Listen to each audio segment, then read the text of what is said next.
حضرت زبیر بن عام رضی اللہ تعالیٰ عنہ نے روایت دے فرمائی چې نبی کریم صلی الله علیه وسلم فرمایلی چې په تاسو کې یو شخص یو کس یو پړی راواخلي او هغه د لرګیو پنډ راوړي په شا باندې او هغه به خرڅ کړي او الله جل شانه د هغې د وجې نه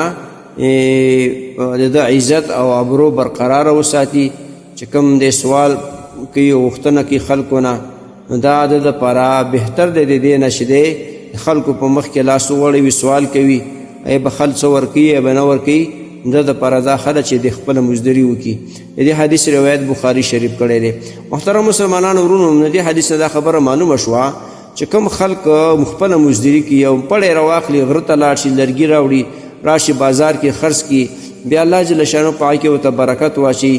دا د دپاره ډېره بهتر ده د دې ده چې د عزت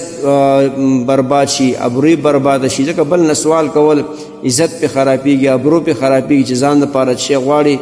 نو یو خو هغې سړی بل چا دپاره غواړي لکه مدرسې دپاره جومات دپاره ځان دپاره نه غواړي هغې کې خو ثواب دی یو دا خبره چې ځان دپاره شی غواړي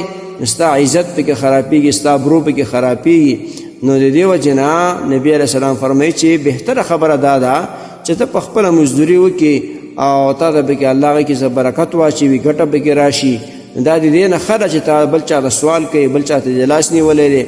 ستا ابرو خرابېږي ستا عزت پې خرابېږي نو ښه خبرداره چې خپله غریبي وکړه بل چا ته لاس مه نیسه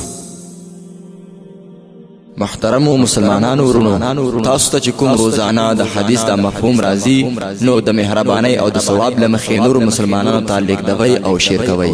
والسلام د دیوبندي مسلک حنفي کاروان سټوډیو لخوا وړاندې کیږي